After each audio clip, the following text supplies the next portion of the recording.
지금 가장 뜨거운 이슈만을 골라보는 이슈 따라잡기입니다. 윤석열 대통령이 취임 한 달을 맞이했습니다. 청와대 밖으로 나와서 용산시대를 연 윤석열 대통령. 적극적인 소통 행보로 새로운 대통령상을 만들었다는 평가가 나오고 있지만 인사평등이나 또 야당과의 협치 등은 여전한 숙제로 거론되고 있습니다. 윤석열 정부 한 달에 대한 평가, 또 앞으로의 전국 상황 지금부터 하나씩 풀어보도록 하겠습니다.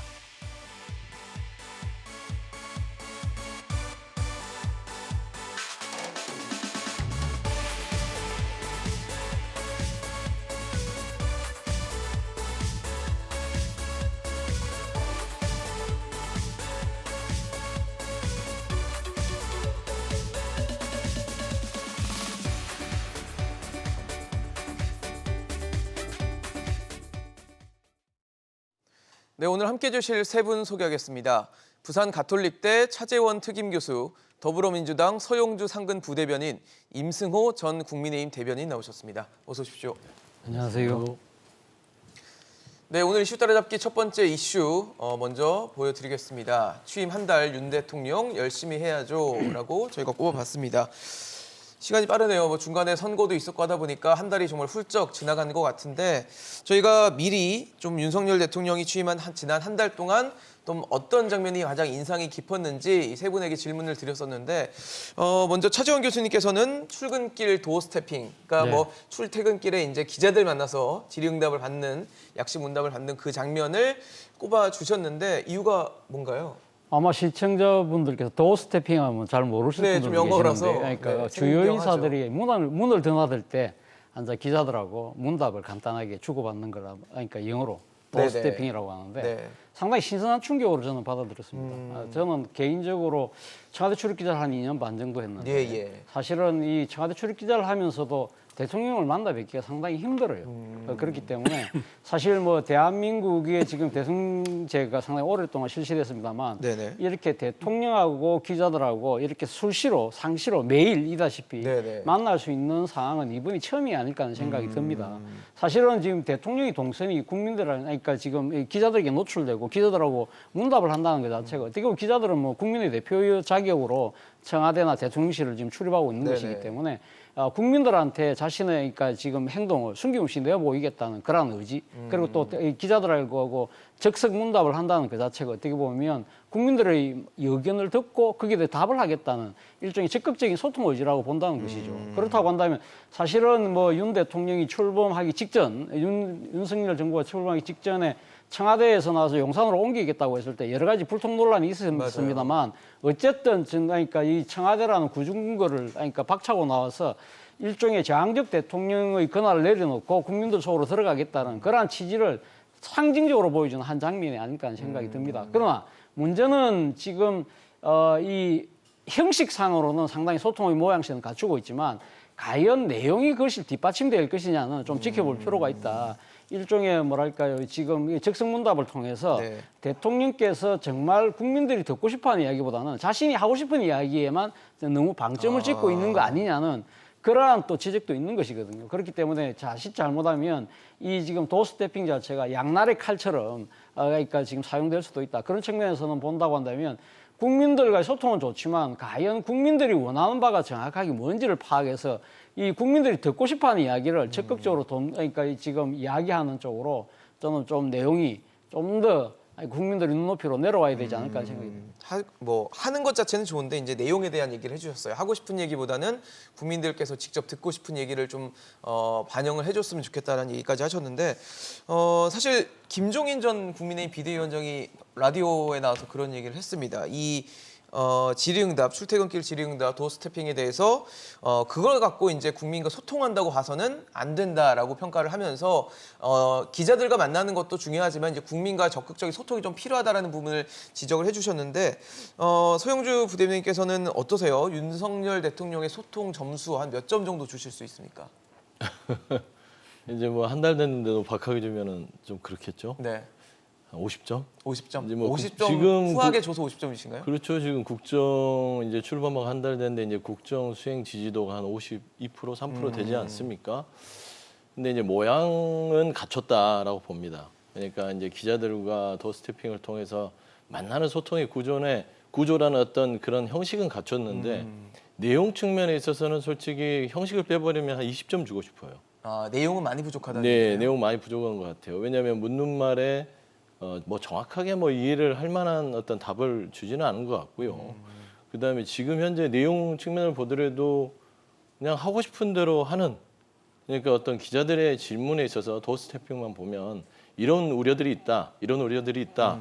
이 소통이라는 건 우려들이 있다라는 거에 답을 해주는 게 소통이 아니라 그 우려를 듣고 가서 곰곰이 생각한 다음에 그 다음에 이 우려를 나는 이렇게 생각해서 당신들의 이 우려에 대해서 나는 이런 좀 방안들을 마련했다라고 하는 것들이 소통의 어떤 본질 아니겠습니까? 그럼 뭐 예를 들어 전날이나 그 전날 들은 질문에 대해서 그 이후에도 다시 한번 좀 발언을 하는 뭐 그런 자리가 그렇죠. 필요하다는 그런 게 얘기네요. 소통이죠. 그러니까 목소리만 왔다 갔다 한다고 소통이 아니고 그냥 만나서 차 한잔 먹는다고 소통이 아니듯이 그 아까 차 교수님이 얘기했듯이 말하자면 그 안에 내용 자체가 정말 이 상대의 의견들을 들을 수 있는 귀가 열렸냐 그리고 행동이 변하느냐 이런 부분들이 매우 중요할 것 같고요. 저는 이제 좀 아쉬웠던 부분들이 이제 한 달이 됐는데 아직까지 윤석열 정부의 국가 아젠다는 보이지 않습니다. 그냥 거대하게 윤석열 정부는 5년 동안 무엇을 할 것인가, 경제는 어떤 부분을 발전시킬 것인가, 그다음에 민생은 어떻게 잡을 것인가. 그러면 국민들이 새로운 정부는 이런 걸 하려나 보구나 기대를 할 것인데 지금 굉장히 파편적으로 돼 있어요. 그때. 뭐 지금 기억나는 거 용산 이전, 그다음에 먹방, 뭐 이런 그냥 먹는 거 식사 정치라고 하죠. 네. 이런 부분들만 기억이 나 있지 지금 현재 큰 국가를 어떻게 이끌어 나가야 될 어떤 국가적 아젠다가 부족하기 때문에 저는 이제 더스태핑을 통해서 그런 소통 과정 속에서 뭐 단단해지지 않을까라는 네네. 좀 기대는 해보고 있습니다. 임승호 전 대변인께서 또 몇 점 정도 주실 수 있는지 여쭤보고 싶은데요. 저 뭐 이제 막 시작한 단계라고 볼 수 있으니까 뭐 완벽한 점수는 드리기는 어렵지만 네네. 80점 정도는 충분히 80점? 드릴 수 있다. 네네. 일단은 기자들과의 어떤 직접적인 소통과 브리핑 측면에서 이미 전 정부들의 횟수를 뛰어넘었습니다. 문재인 대통령 같은 경우에 11회 정도 기자분들과의 직접 소통을 했고 그 이전 정부인 박근혜 정부에서는 약 5회 정도의 소통을 했는데 윤석열 대통령의 경우에는 지금 취임 한 달 만에 12회를 하셨어요. 그러니까 취임 한 달 만에 이전 정부들의 어떤 기자들과의 소통을 뛰어넘었다는 차원에서 저는 그것만으로도 충분히 높은 점수를 줘야 된다라고 보고 또 내용적인 측면에서도 물론 아쉬운 부분은 있을 수 있습니다. 그럼에도 불구하고 사실 문재인 대통령 전 대통령 같은 경우에는 질문을 받는 와중에 국내 질문은 받지 않겠다라고 하면서 굉장히 제한적인 횟수에도 불구하고 그 질문을 차단하는 모습도 보였는데 윤석열 대통령의 경우에는 물론 모든 질문을 받고 있지는 않지만 네네. 적어도 들어오는 질문에 대해서는 본인이 아는 한 성실히 답변하려는 태도를 보이고 있기 때문에 이에 대해서 굳이 박하게 평가할 필요는 없다라고 봐요. 다만 내용적인 측면에서 뭐 김종인 전 위원장의 비판도 수용은 할 수 있겠지만 저는 오히려 그렇게 거친 면이 있음으로써 수정되는 작업이 있다면 저는 그건 긍정적으로 평가할 수 있다라고 봅니다. 사실 서 대변인께서 뭐 이렇게 질문을 받은 다음에 아무런 시정 조치가 없었다라고 얘기를 하지만 실제로 정부 장관이나 내각을 꾸리는 과정에서 지역 안배라든지 성별 안배에 있어서 시정을 하는 모습도 보였기 때문에 저는 이런 것들이 긍정적인 상호 소통의 과정으로 볼 수도 있고 또 그렇다고 해서 아예 질문을 받지 않고 들어가 버리면 그것 자체로 더 큰 문제가 됩니다. 오히려 기자들 앞에 나서서 기자들의 질문 순서에 따라서 국민들이 생각하는 주요 의제가 무엇인지를 대통령이 직접 파악할 수 있고 만약에 실수를 한다 하더라도 이렇게 내가 생각하고 있던 게 잘못됐구나를 통해서 그 실수를 통해서 다시 피드백을 받을 수 있는 거거든요. 그래서 물론 실수가 나오지 않는 것이 가장 최선의 어떤 답변이겠지만 저는 실수가 나오는 것 자체에 대해서 두려워해서 어떤 기자들과의 소통을 줄여버리는 것 자체는 더 큰 문제를 발생시킬 수 있고 또 이전 정부들에서 봐왔듯이 기자들의 소통이나 이런 것들을 줄이는 것 자체가 굉장히 정부 운영 전체에 있어서 큰 리스크로 작용할 수 있다는 것을 우리는 이미 알고 있기 때문에 이러한 적극적인 소통을 지속적으로 가져가야 될 것 같습니다. 네, 뭐 세 분이 좀 뭐 같으면서도 다른 의견을 주셨는데 뭐 어쨌든 이렇게 기자들과 자꾸 만나는 장면을 보여준다는 것 자체는 좀 긍정적인 것 같습니다. 근데 앞으로 과연 그 안에 컨텐츠 내용들을 어떻게 또 좋은 또 국민들이 원하는 방향으로 또 제시를 할 수 있을지가 또 관건이 될 것 같은데 뭐 한 달이 지난 시점이기 때문에 그 이후에 또 윤석열 대통령의 대응과 모습들을 좀 국민들이 지켜보고 있으니까요. 또 그런 부분을 반영이 됐는지도 함께 보도록 하겠습니다. 저희가 또 기억에 남는 장면 어떤 게 있냐라고 여쭤봤죠. 지금 이제 차재원 교수님은 이제 도스태핑을 짚어 주신 거고 임승호 전 대변인께서는 청와대 개방 꼽았어요. 사실 굉장히 주목을 끌었던 이슈였고 사실 논란이 되기도 했던 이슈이기도 합니다. 근데 지금 어쨌든 한 달이 지났고 많은 국민들께서 또 청와대를 그동안 들어갈 수가 없었던 청와대를 들어갔다가 뭐 사진도 찍고 이렇게 가족들과 함께 나들이 하는 모습을 보았을 때는 결과적으로는 뭐 좀 잘했다라는 평가를 내리시고 계신 건가요? 사실 저도 청와대 이전 자체에 대해서는 상당히 찬성을 했는데 이렇게 빠른 속도로 했을 때 과연 그 갈등이 이후에 치유될 수 있을까에 대한 많은 걱정을 했습니다. 네네. 하지만 취임식에 제가 참석해서 가장 인상 깊었던 장면은 취임식에 그 동시에 청와대 개방을 하는 그 모습을 보여줬습니다. 취임식에서. 맞아요. 저는 그 장면을 보고 아, 정말 잘했구나라는 생각이 들었고 실제로 그 이후에 청와대를 방문하는 국민들의 숫자만 보더라도 누적 방문자 수, 신청자 수 기준으로만 하더라도 거의 수백만 명에 가까운 신청자 수에 달할 정도로 그래서 저도 지금 아직 못 가고 있는데 못 가보셨군요. 굉장히 많은 국민들이 어쨌든 지금 이것에 대해서 찬성을 했던 국민이든 반대를 했던 국민이든 모두 청와대에 개방한 것에 대해서 한번 들어가 보고자 하는 의지는 굉장히 강하다라고 볼 수 있고 또 실제로 제 주변인들 중에서 방문을 했던 뭐 친구들이나 지인들의 말을 들어보면 네. 아 여기에 들어오면 왜 나가기 싫어하는지를 너무 잘 알겠다. 물론 뭐 관저 같은 경우는 의외로 대통령의 관저치고 그렇게 화려하진 않더라라는 분들도 있었는데 어쨌든 그 집무실 등이 굉장히 화려해서 여기에 한번 들어오면 굉장히 나오는 것이 왜 어려운지를 알겠다라는 어떤 후기를 공통적으로 말을 해주더라고요. 그래서 저는 이러한 측면에서 청와대를 이전한 것 그 결정 자체는 굉장히 잘했다라고 평가받을 만하고 네네. 저는 이것이 또 앞서 말씀하신 도어 스태핑과 연관지을 수 있다라고 봅니다. 지금 만약에 용산 이전을 이렇게 임기와 동시에 하지 않았더라면 지금 윤석열 대통령이 하고 있는 도어 스태핑은 윤석열 정부 내내 보기 힘들었을지도 모릅니다. 왜냐하면 여전히 기자들이 그랬듯이 기자분들은 추주관을 사용했을 네네. 것이고 거리는 굉장히 떨어져 있거든요. 그래서 용산을 이전한 것 자체, 청와대 개방을 통해서 청와대를 국민들께 돌려드린 것도 굉장히 큰 이익이지만 그에 따라서 용산에서 지금 이루어지고 있는 그런 도어 스태핑과 같은 것들이 굉장히 국정에 큰 긍정적인 영향을 미칠 것이라 연쇄적으로, 생각합니다. 네, 작용을 했다는 건데 서영주 부대님께서는 어떻게 보세요? 지금 한 달이 지난 상황에서의 청와대 개방 어떻게 평가하십니까? 뭐 청와대 개방하는 부분은 반대하지 않아요. 그러니까 그거는 이제 새로운 정부에서 국민들한테 개방하는 부분에 있어서 뭐 크게 저도 뭐 이견은 없었습니다. 단지 좀 이거를 용산 이전을 할 때 어떤 좀 국정 안정과 안전성을 따져서 좀 시간을 가지고 가는 게 낫지 않았냐. 좀 빨랐다. 그러니까 국민들이 말씀이시군요. 꼭 새로운 정부 시작할 때 여기 꼭 들어가야겠어요. 이런 국민들이 없었어요. 근데 이제 일단 새로운 정부는 뭔가 좀 이미지를 보여주기 위해서 용산 이전을 그렇게 급히 서둘러서 취임식과 동시에 이제 개방을 하는 것이죠. 보통 이런 걸 이미지 정치라고 합니다. 본인의 어떤 이미지를 약속을 지키는 이미지, 뭔가 단호하게 뭔가를 추진하는 이미지를 보여주기 위해서 좀 무리하게 좀 밀어붙인 측면은 있습니다. 네.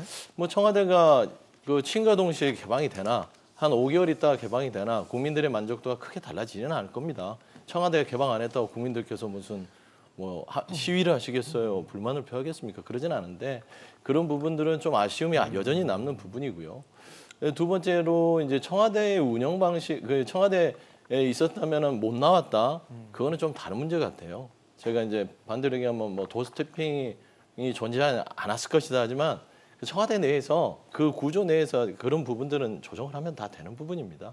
뭐 춘추관에 있던 부분들을 대통령 출근할 때쯤에 어떤 그런 기자들을 배치해서 동선들을 아침에 도스태핑을 하겠다 이렇게 해도 되는 부분이기 때문에 일단 이 부분이 이미 뭐 결정된 사안이라서 아쉬움보다는 일단 청와대 개방을 통해서 국민들이 청와대를 느낄 수 있다면 그 만족도에 있어서는 저도 동감하는 입장입니다. 교수님은 어떠세요? 청와대 개방 가보셨나요 혹시?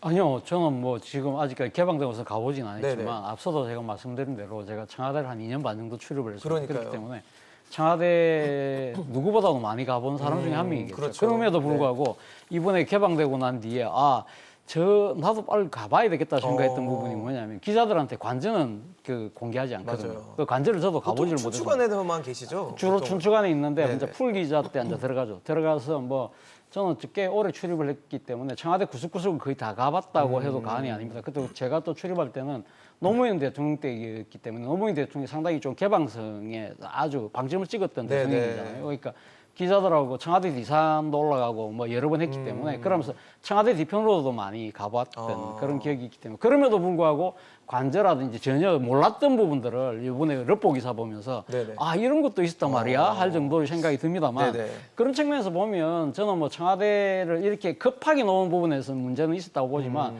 결과적으로는 잘했다는 생각이 듭니다. 그러나 다음 문제는 과연 용산 집무실 자체가 과연 대안이 될 수 있는가? 라는 생각에 대해서는 여전히 의문점을 갖고 있다는 겁니다. 이것이 과연 지속 가능할 수 있을까? 지금 당장 떠오른 문제가 지금 용산 집무실 옆에 있는 미군 기지가 반환되려고 했는데 지금 잔존한다는 거 아닙니까? 네네. 그렇다고 한다면 대한민국의 대통령이 지금 있는 그 집무실 바로 옆에 외국의 군대가 주둔하는 상황이 된다? 이건 상당히 주권이나 여러 가지 보안 문제도 생길 수 있잖아요. 우려가 남을 수 있기 네. 때문에 이러한 부분들은 너무 졸속적으로 하다 보니까 이런 문제들을 간과했던 것이 아닐까. 그리고 이걸 또 해결하려고 하면 수천억의 또 국민 세금이 비용이, 들어간다. 네. 그런 것도 있지만 더 근본적인 문제는 저는 무슨 생각을 하냐면 이왕 청와대로 놓을 것 같았으면 아예 대통령 집무실을 세종시로 이전하는 문제를 빨리 좀 더 서두를 필요가 있지 않았을까. 지금 이제 수도 분할의 문제가 상당히 심각하잖아요. 그러니까요. 그렇다고 한다면 이게 뭐 관습원법이라는 말도 안 되는, 제가 생각했을 때 말도 안 되는 이 논리로 당시 위헌 판결이 났지만 이걸 갖다 좀 정상화하는 쪽으로 좀 더 정치적 노력을 할 필요가 있지 않나. 그래서 이 용산 집무실을 넘어서 이제는 그러니까 좀 정상적인 수도 기능을 할 수 있는 쪽으로 저는 좀 방향을 틀었으면 하는 생각입니다. 네, 알겠습니다. 지금 말씀하신 것처럼 청와대 개방에 대해서는 뭐 그래도 국민들이 청와대를 직접 가보고 거기서 한껏 그 분위기를 느낀다는 것 자체는 뭐 고무적인 평가를 하고 주셨는데 어쨌든 용산에 대통령실을 옮기는 과정에 있어서는 여전히 좀 논란이 되고 있고 최근에 또 논란이 되고 있는 부분이 이 김건희 여사의 사무실, 그러니까 5층 집무실 이 부분을 접견실로 활용되는 부분입니다. 그동안 윤석열 대통령이 이제 제2부속실을 폐지하겠다. 그러니까 대통령 배우자를 담당하는 공간을 폐지하겠다라고 공약을 했었는데 이 부분이 이제 뭐 접견실로 활용된다라는 얘기가 나오니까 이제 민주당에서는 공약 파기 아니냐라고 얘기를 하고 계시거든요. 좀 자세히 좀 설명을 해주시면 좋을 것 같습니다. 어떤 입장이십니까? 공약 파기는 맞는 것 같은데 아직은 뭐 이 부속실을 부활한 건 아니니까요. 네네네. 결정된 건 당시 아니에요. 이제 이 부속실을 폐지하겠다고 약속을 드렸던 건 당시 지금 현재 배우자 김건희 여사가 허위 경력 부분들을 국민들 앞에서 사과하면서 그것을 사과를 한 이후에 어떤 뚜렷하게 어떤 그걸 해소하지 못한 상황이었어요. 해소되기도 힘든 상황이었고 그렇기 때문에 그 사과 이후에 당시 윤석열 대통령 후보 시절에 이 부속실을 폐지하고 네네. 영부인 체제를 없애겠다라는 걸 국민들한테 하면서 따져보면 그 허위 경력 부분들을 좀 상쇄시키고 덮었던 부분이에요. 근데 이제 당선이 되고 나서 그냥 슬그머니 이제 허위 경력 부분에 대해서 그거를 지금 유야무야 뭐 말이 안 나오고 있지 않습니까? 밝히지도 않고요. 그런 상황에서 이 집무실 부분들을 부활을 한다. 그렇게 볼 수밖에 없는 건 5층에 집무실을 둔다는 건 공적 영역에서 올 때마다 5층 집무실을 사용하겠다. 네네. 그리고 본인 대통령께서는 2층을 사용하겠다. 그거 아닙니까?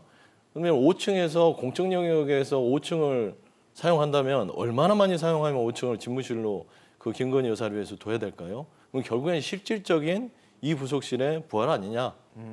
그게 이제 민주당 그렇죠. 입장이시죠. 그러면은 결국엔 윤석열 대통령께서 후보 시절에 국민 앞에서 본인 배우자, 그러니까 김건희 여사의 어떤 허위 경력 부분이나 여러 가지 아직 그 해소되지 않는 부분을 덮기 위해서 궁여지책으로 국민한테 그렇게 얘기한 것들을 뒤집는 거다. 이건 저는 그냥 넘어갈 문제는 아닌 것 같아요. 그래요? 다만 김건희 여사가 어쩔 수 없이 배우자 역할을 대통령 배우자 역할을 해야 되는데 또 관리가 안 되면 국가의 또 이제 영부인 역할을 하는 입장에서는 사고가 날 수가 있어요. 그럼요.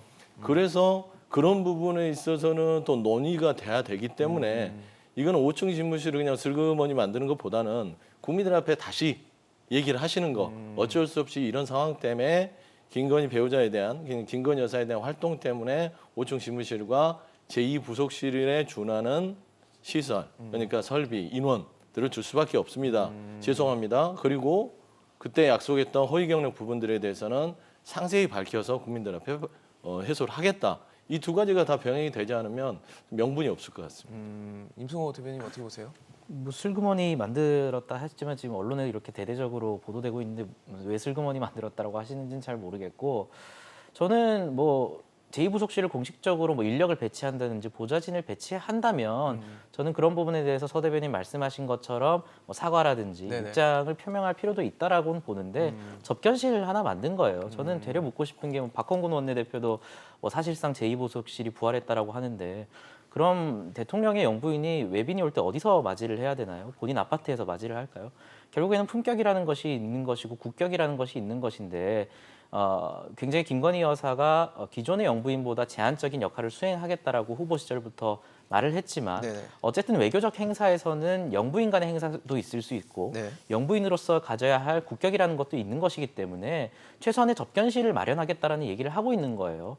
그런 상황에서 뭐 보좌진을 배치한다든지 뭐 메시지 팀이 붙었다든지 이런 것들이 공식적으로 발표되지 않고 그런 상황임에도 불구하고 접견하는 장소를 하나 마련했다라고 해서 그것을 제2부속실이 부활했다라고 표현하는 것은 저는 좀 부적절하다라고 보고 저는 이와 별개로 좀 당일 차원에서 봤을 때는 그럼에도 불구하고 최소한의 어떤 조언을 해줄 수 있는 지원을 해줄 수 있는 인력은 조금은 필요하지 않을까라는 개인적인 생각은 있습니다. 왜냐하면 얼마 전에 뭐 집무실에 사진이 뭐 유출된 것과 관련해서 네네. 그렇죠. 저는 집무실은 충분히 방문할 수 있다라고 봅니다. 당연한 것이라고 보는데 저는 그 과정에서 그것이 팬클럽으로 유출됐다는 것 경로가. 자체가 어떤 김건희 여사를 보조하는 인력이 만약에 있었다라면 그러한 어떤 사고가 발생했을까라는 의문을 가지게 돼요. 저는 그러한 차원에서 당위적인 차원에서는 인력 배치나 이런 것들이 최소한 차원에서 필요하다라고는 보는데 지금 이 상황에서는 대통령실에서도 뭐 공식적으로 인력 배치에 관해서는 아직까지 의논하지 않고 있고 단순히 접견실을 하나 마련한 것일 뿐이기 때문에 이와 관련해서 공약을 파기했다라고까지 비판하는 것은 좀 과도한 비판이라고 봅니다.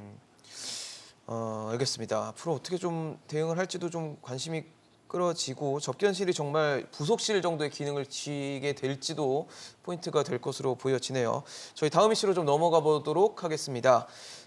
검찰 공화국 논란에도 마이웨이 인사를 꼽아봤습니다. 이게 제가 앞서 제가 사전에 질문을 좀 드렸다고 했는데 지난 한 달 동안 어떤 장면이 가장 인상 깊었냐라고 여쭤봤는데 요거는 이제 서영주 부대변인께서 답변을 해주신 부분이에요. 한동훈 법무부 장관의 임명을 꼽아 주셨는데 굉장히 이슈였고 논란이었고 여러 가지 얘기가 됐던 게 이 부분인데 직접 말씀해 주시면 좋을 것 같습니다. 일단은 한동훈 법무부 장관은 설마 했는데 인사가 됐었어요. 그러니까 저희 민주당 입장에서는 윤석열 대통령이 검찰총장 시절에 한동훈 당시 이제 검찰 이제 네. 부장이었죠. 근데 그분이 없으면 안 될 정도로 거의 뭐 찰떡궁합처럼 윤석열 총장은 한동훈 없이는 안 된다라는 말 정도로 둘이 이렇게 궁합이 잘 맞았어요. 네. 그래서 형동생 할 정도로 사이가 좋았는데 그런 친동생 같은 분을 설마 내각에 검찰에서 승진을 시킬 수 있겠죠. 그래서 뭐 독립운동을 했던 사람이다. 후보 시절에도 이 서울지검장 수준까지 뭐 어떤 언급했던 부분이 있었고요. 그래서 그 정도 수준으로 저는 좀 끝날 것 같았는데 야 이걸 법무부 장관에다 임명을 하는 겁니다. 근데 이 법무부 장관 임명 자체에 의미하는 바가 민주당에서도 그렇게 반대했던 것들은 기본적으로 이게 법무행정에 필요한 장관의 역할이 아니라 결국에는 정치적인 임명이었다라고 보는 거였어요. 근데 그게 이제 보통 이제 우려가 현실이 되는 경우들이 많은데 특히 한동훈 장관 이번 정부에서 그렇습니다. 첫 번째 한동훈 장관이 소통령이라고 불릴 수밖에 없는 이유가 지금 가자마자 법무부 장관이 임명되고 나서 바로 하루 만에 검찰 인사를 합니다. 고위직 인사. 그렇죠. 고위직 인사를 하는데 지금 검찰총장을 임명하지 않은 상태에서 대검 차장부터 시작해서 서울지검장부터 여러 가지 이제 각 고검장들 주요 요직들의 본인 라인들. 그러니까 한동훈 장관의 라인이라는 것은 윤석열 대통령의 당시 검찰총장의 라인인 것이죠. 그 사람들을 검찰의 인사를 하루 만에 단행을 하고요. 특히 남부지검의 이 금융범죄수사부를 다시 부활시키면서 거기에도 이제 본인과 합을 맞췄던 사람을 거기에 보내죠. 이 전체적인 검찰 인사까지는 되게 우려가 여기까지는 기대를 예측을 했어요. 그랬는데 윤석열 대통령께서 내각을 임명을 할 때 검찰 출신, 그 다음에 청와대 주요 인사들을 검찰 출신으로 포진을 합니다. 그렇지 않습니까? 그래서 수사 부분, 사정권은 한동훈 장관한테 보내놓고 역시 인사권까지 주는 걸 보면서 한동훈 장관은 소통령을 만드는구나. 결국에는 일은 한동훈 장관 당신이 다 해라라는 그런 우중이 있어서 권력이 집중되면 결국에는 정부가 불행해지는 거거든요. 그래서 민주당이 반대했던 이유입니다. 그런데 거기에다가 지금 현재 보면은 여러 나열하기도 힘듭니다. 국가 주요 이제 임명 보직들을 보면요. 그 중에 눈에 띄는 것들이 국정원기조실장, 그렇지 않습니까? 정보를 쥐고 있죠. 그다음에 국무조정실장, 그렇죠. 거기에는 처음에 한덕수 총리가 경제 관료를 넣으려고 했어요. 그랬는데 반대를 하고 거기를 드러낸 다음에 검찰 출신을 임명을 하죠. 그럼 뭡니까? 거기도 정부와 정보 이런 인사권까지를 조율할 수 있는 부분입니다. 그 다음에 보면은 이 내각 부분과 한동훈 장관의 사정 기능까지 두 개를 갖고 있어요. 그렇죠? 거기에다가 최근에 금융감독원장. 금감원장. 19년 만입니다. 금융감독원장이 검찰 출신으로 임명되는 건 19년 만입니다. 그럼 결국엔 이게 뭐겠습니까? 수사, 그다음에 정보, 네. 인사 이 모든 거를 이 권력 자체가 견제가 전혀 이루어지는 상태에서 네. 한 사람, 특히 제가 염려하는 건 한동훈 법무부 장관에 집중이 돼 있다. 결국에는 이 한동훈 법무부 장관은 누구냐? 윤석열 대통령의 복심 중에 복심이다. 그러면 과연 지금까지는 한 달이 지났기 때문에 여러 가지가 지금 뭐 현상들이 나타나지 않겠지만 향후에 지방선거가 끝나고 이제 나름대로의 당 정비가 여야가 끝난 다음에는 아마 7월부터는 사장정국으로 전환되지 않을까라는 생각을 할 수밖에 없습니다. 그러면 나라가 혼란스럽겠죠. 민생보다는 사정에 방점을 두는 부분들에서 굉장히 큰 우려가 있고요. 특히 말씀드리고 싶은 건 금융감독원에서 이 원장이 검사 가면 안 되는 이유가 FIU라고 해서 금융범죄에 대해서 정보를 수집하는 네네. 기능을 합니다. 거기는 영장이 없어도요. 기업의 개인의 계좌를 재무정보나, 들여다볼 수 네, 있습니다. 그렇죠. 그 권한을 금융감독원장이 갖습니다. 그런데 그 검사 출신인데 한동훈 장관과 손발을 맞췄던 사람이에요. 그렇지 않습니까? 그러면 이 모든 그림이 과연 무엇을 위해서 민생을 위해서 검사들을 요직에 넣었을까요? 저는 그런 부분에 있어서 한동훈 법무부 장관의 임명은 굉장히 좀 충격적이었고 이 윤석열 정부가 새롭게 시작했을 때 정치 보복이나 사정을 위한 인사를 하는 것인지 정말 국민의 민생을 위해서 인사를 하는 것인지 정말 능력 위주로 한 것인지에 대해서는 좀 지켜볼 필요가 있다. 큰 우려를 갖고 있다라고 좀 말씀드리고 싶습니다. 네, 차 교수님께서 좀 여쭤볼게요. 네. 한동훈 장관이 뭐 지금 고위직 인사권 갖고 있고 또 네. 이제 공직자 인사검증에 대한 네. 권한도 갖게 되는 네. 셈이고 그리고 뭐 일선청에 또 전담수사부까지 뭐 부활을 예고하면서 네. 지금 이제 어떻게 보면 굉장히 좀 드라이브를 세게 걸고 있는 상황인데 네. 좀 권한이 많다라는 지금 지적들이 나오고 있는 거거든요. 뭐 권한이 상당히 많죠. 네네. 말씀하신 것처럼 그러니까 어떻게 보면 이게 한동훈 법무부 장관 임명을 통해서 소위 말해서 대통령의 검찰 직할 체제, 통치 직할 체제를 만든 것이 아닐까라는 의구심을 충분히 키울 수 있는 것이죠. 그리고 또 한편으로는 한동훈 장관의 역할 중에 하나는 이번 문재인 정권이 끝나기 직전에 민주당이 아주 강하게 입법 드라이브를 했던 검수완박에 대한 네. 나름대로의 검찰 차원에서의 뭐랄까 저지 대응 극복책을 만들어라는 그러한 또 사명도 띠고 있는 것 같고요. 그리고 또 한편으로는 말씀하신 것처럼 뭐 민정수석의 역할로 하고 있는 거 아닙니까? 예. 인사검증을 하기 때문에 네네. 거기다가 더 중요한 부분은 아마 이 지금 한동훈 법무부 장관을 검찰 내에 두지 않고 국무위원으로 발탁했다는 부분은 아무래도 윤석열 대통령이 앞으로 향후 국정을 운영하는 데 있어서 상당한 정책 브레인, 정무 브레인으로서 역할까지 맡기는 것이라는 생각이 듭니다. 그러니까 검찰에 있었다고 한다면 대통령이 수시로 만나서 이야기할 수가 없잖아요. 그렇죠. 검찰의 중립성, 국무회의를 독립성, 열어야지 만나는데. 예 그런 것 네. 때문에 상당히 논란이 생길 수 있지만 지금은 이제 그러니까 상관이니까. 격주로 대통령이 그러니까 국무회의를 주재하고 그리고 또 개인적인 또 이 시간대는 얼마든지 만날 수 있잖아요. 그렇다고 한다면 여러 가지 전국 현안에 대해서 서로 이야기를 할 수 있는 상황이라고 한다면 어떻게 보면 상당히 정치적 동반자 그렇다고 한다면 더 나아가서는 차기를 위한 포석으로까지 한동훈 장관을 생각하고 있는 것이 아닐까라는 생각이 든다는 것이죠. 그러니까 소통력 넘어서 차기 대권 구도까지 넘어보는 포석이었다고 충분히 해석이 가능한 거죠. 그런데 문제는 이런 특정 한 사람에게 모든 국정이 중요한 국정이 집중된다는 것 자체가 소위 말하는 견제와 균형의 원칙이 무너진다. 그러면 상당히 독선과 독주가 생길 가능성이 높잖아요. 그런 측면에서 본다면 우려가 되는 측면이 있고 또 하나는 이 지금 윤석열 대통령의 인사에서 보면 아주 두드러지는 게 이 검찰, 특히 네. 검사들이 전진 배치잖아요. 그 중에서도 자신의 핵심 측근들이 요직에 지금 앉히는 부분들에 네네. 대해서 과연 한동훈 장관의 법무부 장관 기용과 관련해서 이게 맞물리면서 상당히 어느 한쪽으로 너무 지나치게 편중되고 있다. 이런 부분들이란 우려가 클 수밖에 없는 것이죠. 그러니까요. 저희가 지금 화면에도 보여드리고 있지만 이제 대통령실 뭐 비서관급 또한 6명 정도가 검찰 출신 인사들이고 또 장차관급에도 한 또 7명 정도가 지금 검찰 출신의 인사들이 배치가 되면서 그런 것 같습니다. 대변인께 좀 여쭤봐야 될 것 같은데 사실 윤석열 대통령이 대통령으로 취임하기 전에 우려했던 부분들이 이런 검찰공화국에 대한 우려였는데 뭐 아직은 좀 이르긴 하지만 그게 지금 구현되고 있는 거 아닌가라는 의문들, 의구심들을 좀 갖고 있는 것 같거든요. 그러니까 후보 시절부터 민주당의 어떤 공격이라고 한다면 윤석열 후보가 당선되면 당시 후보가 네네. 당선되면 검찰 공화국이 된다. 그래서 나라가 뒤집어진다 이런 식의 논리였거든요.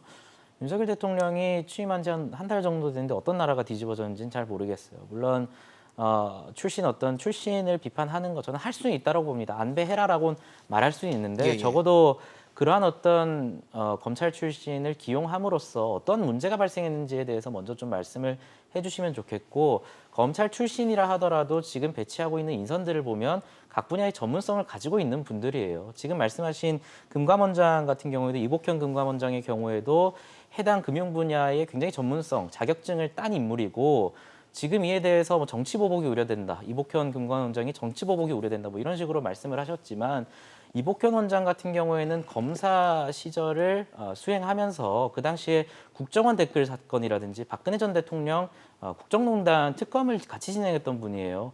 오히려 정치적으로 아픈 지점들은 국민의힘에 더 있는 거죠. 이복현 전 검사의 경우에는. 이러한 상황에서 어떤 근거로 지금 민주당에 대해서 정치 보복을 할 것인가에 대해서 좀 근거를 가지고 말씀을 해주시면 좋겠고 그리고 한동훈 장관의 경우에도 뭐 지금 검찰 출신 요직들만 지금 앉혀서 무슨 정치적 행위를 하고 있다라고 말씀을 하시고 계시지만 실제로 굉장히 법무 행정 영역에서도 굉장히 공을 들이고 있습니다. 지금 굉장히 좀 크게 어떤 요구가 있었던 이민청 설치와 관련해서도 이민청 설치를 지금 지시한 상황이고 또 사회적으로도 굉장히 큰 요구가 있었던 촉법소년 연령 하향에 대해서도 적극적으로 검토를 하고 있는 거예요. 만약에 한동훈 장관이 지난 정부 때처럼 특정 인사들을 배제한다든지 수사지휘권을 역대 정부에서 가장 많이 활용하면서 어떤 수사에 개입을 한다든지 이런 식의 행위를 보인다면 저는 가장 앞장서서 비판을 하겠습니다.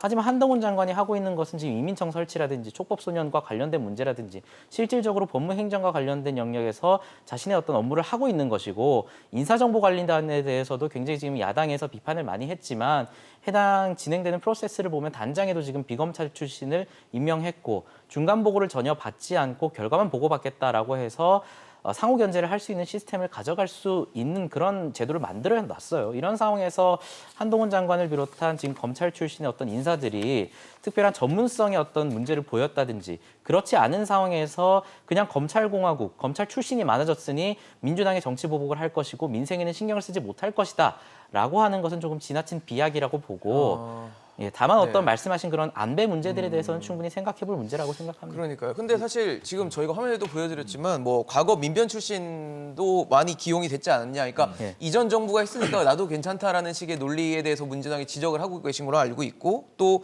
필요하면 뭐 이런 인사는 또 하겠다라는 의지 자체가 과연 편중을 해결할 수 있을까에 대한 근본적인 의문이 드는데 그러니까 일단 네. 기준이 이제 전 그래요. 대통령 정도 되면요.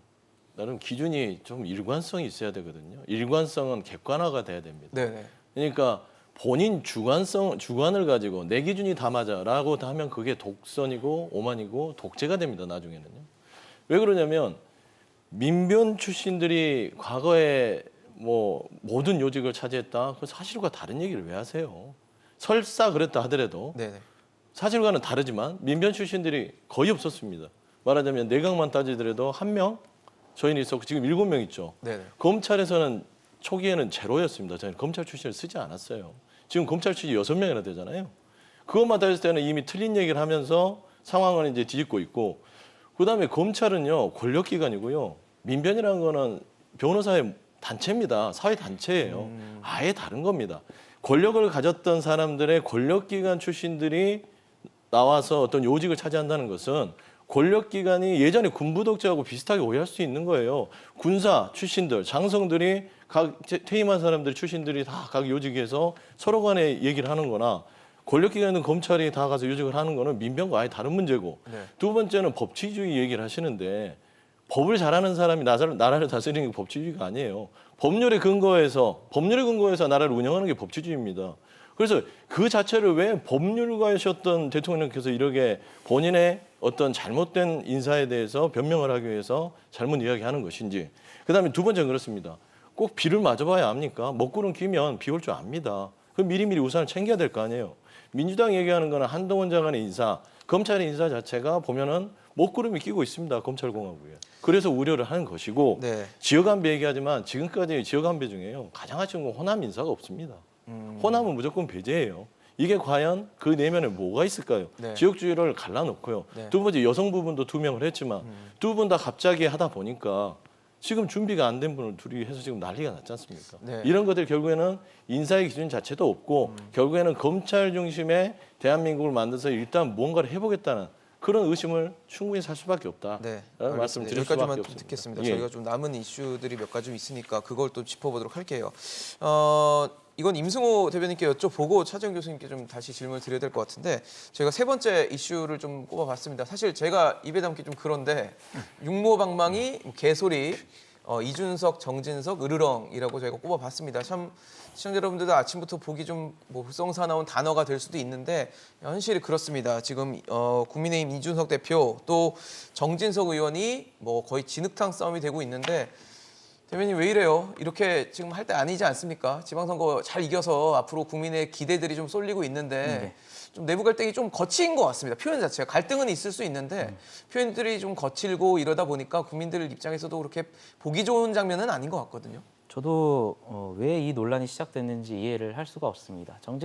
이 논란이 시작된 원점으로 들어가면 정진석 의원이 이준석 대표가 우크라이나에 가 있을 때 크게 두 가지 문제를 제기했습니다. 하나는 청와대 어떤 고위 대통령실의 네, 고위 대통령실. 안보 라인이 우크라이나 행에 대해서 이준석 대표의 우크라이나 행에 대해서 큰 우려를 표했다라는 네. 것을 제시했고 두 번째로는 지방선거 공천 과정에서 상당히 문제가 있었는데 이준석 대표가 중심을 못 잡았다라는 취지의 글을 올렸거든요. 네네.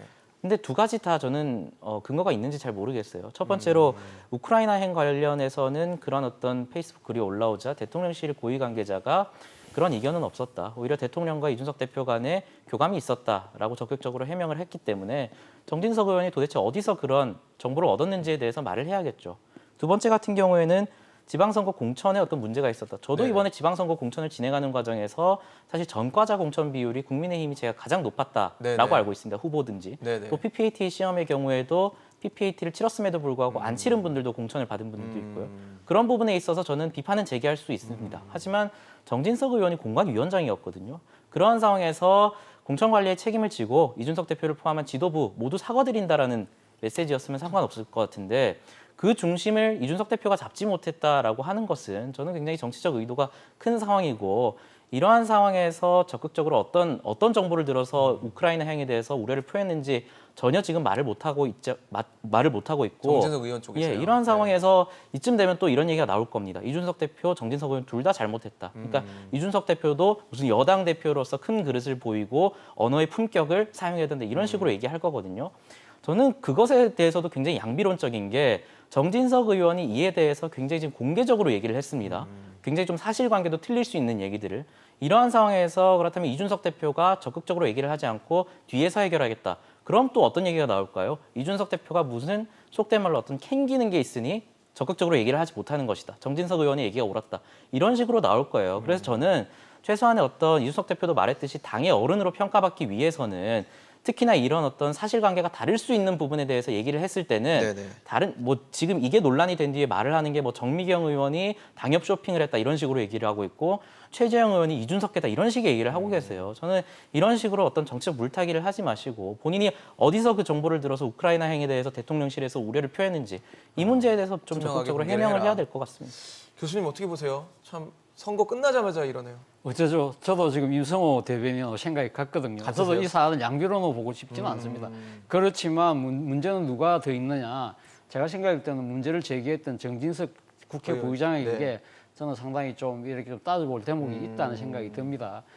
제가 생각했을 때는 그렇습니다. 그러니까 지금 그러니까 지방선거에서 압승을 했잖아요. 그렇죠. 압승하고 나서 정부는 물론이고 여당 스스로가 상당히 그러니까 지금 압승에 들뜨지 말고 나름대로 뭐 혁신을 하자는 이러한 맞아요. 목소리가 혁신위까지도. 나오고 있는 네. 상황에서 지금 정진석 부의장이 지금 이런 식의 그러니까 지금 약 정치적 딴지를 거는 모양새가 상당히 좀 고약하게 보인다는 것이죠. 그러니까 사실은 어떻게 보면 최연소 당 대표에 대해서 최다선 당원로가 지금 뭔가 이런 해초리를 들고 들어서는 그런 느낌인데 모양새 자체가 네. 상당히 조금 그렇잖아요. 예, 어떻게 보면 이래 얼핏 보면 좀 꼰대질처럼 보이기도 하는 측면이 있지만 무엇보다도 내용 자체도 상당히 지금 정진석 부의장이 좀 저는 문제가 있다는 생각이 듭니다.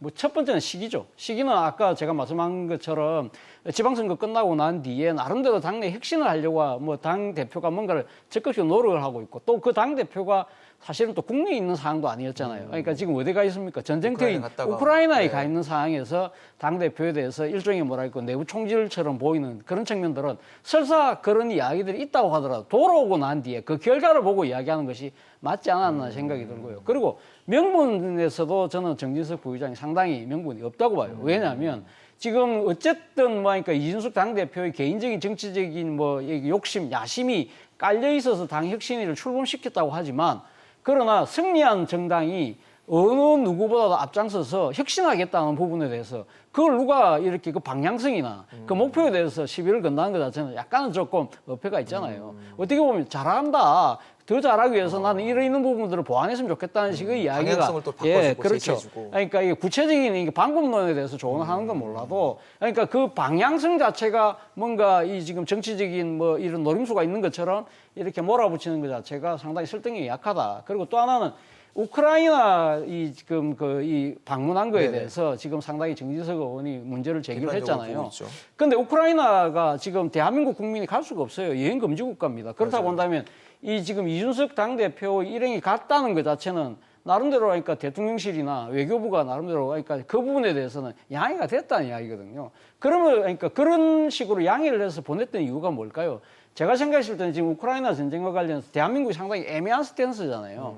지금 국제사회가 소위 말하는 자유민주주의와 인권을 가치로 해서 상당히 러시아의 침공에서 강력하게 맞서고 있지만 우리는 지금 러시아의 관계 때문에 전면에 나서고 있지 못해요. 그렇지만 전쟁이 끝나고 난 뒤에 앞으로 우크라이나 재건 사업이라는 그런 경제적 신뢰도 챙기지만 여러 가지 국제적 명분 차원에서도 확보를 하기 위해서라도 저는 정부가 못하는 부분에 있어서 그러니까 정당이 외교 활동을 하는 부분은 저는 오히려 박수를 쳐야 되지 않을까라는 생각이 든다는데 그런 생각이 들었는데 그런 부분을 딴 데도 아니고 당 내부에서 당원로께서 그런 부분들 제기하는 부분들에 대해서 얼마만한 공감을 이끌어낼 수 있을까 그런 측면에서 본다고 한다면 저는 정진석 국회부장이 이번에 정말 잘못된 전략적 판단을 했다는 생각이 듭니다. 사실 국민의힘 내부에서 이렇게 갈등을 보이니까 민주당에서 좀 유리하게 보일 만도 한데 지금 상황이 그렇지가 않습니다. 마지막 이슈 짚어보도록 하겠습니다.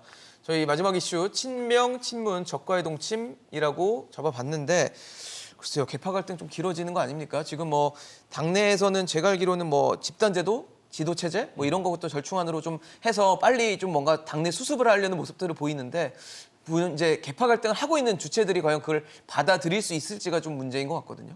근데 선거를 이 정도 이제 참패를 하고 나면 이 정도 안 시끄러우면 정치인가요?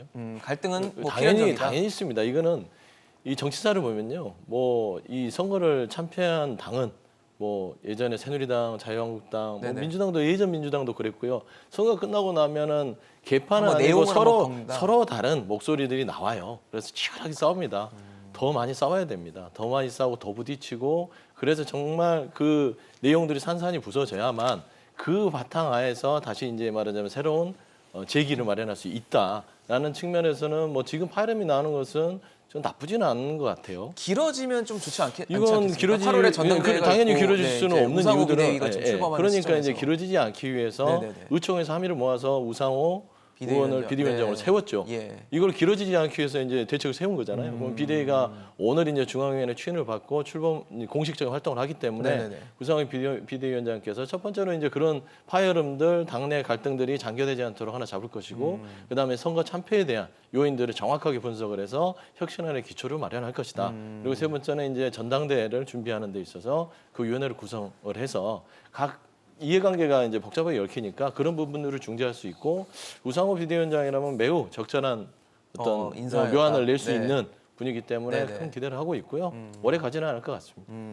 차 교수님은 어떻게 보세요? 오래 가지 않을 거라고 말씀 주셨거든요. 저는 오래 갈 거냐 안 갈 거냐의 키는 딱 한 분이 지고 있는 것 같아요. 누군가요? 이재명 의원이죠. 이재명 의원이 이번 전당대회에 출마를 하지 않는다고 하면 이 내부는 빨리 수습이 될 겁니다만 만약에 출마를 강행했을 경우에는 상당히 내분 수습이 좀 어렵지 않을까라는 생각이 든다는 겁니다. 아마 이 전당대회 출마 자체가 실제 가능하고 그러니까 이 실현이 되고 네네. 그러한 상황에서 당권을 장악하는 상황이 될 경우에는 뭐 지금 그러니까 민주당 내부에서도 나온 목소리가 자칫 분당될 수도 있다는 이야기까지 나올 정도이기 때문에 결국은 저는 이재명 의원이 어떻게 판단하느냐에 따라서 상당히 이 내부의 그러니까 이 뭡니까 이 내용이나 이런 것들이 빨리 분수령이 잠재워질 될 수 가능성이 있을지. 높다는 생각인데 저 개인적으로는 이재명 의원이 이번 전당대회는 패싱을 하는 것이 맞다는 생각이 듭니다. 그래요? 예. 당대표 도전 안 해도 된다. 예, 그러니까 안 해야 된다. 예, 민주당 계열 87년 민주화 이후에 민주당 계열에서 그러니까 지금 대통령 낙선자가 딱 세 분 계셨어요. 네네. 그러니까 김대중, 네. 정동영,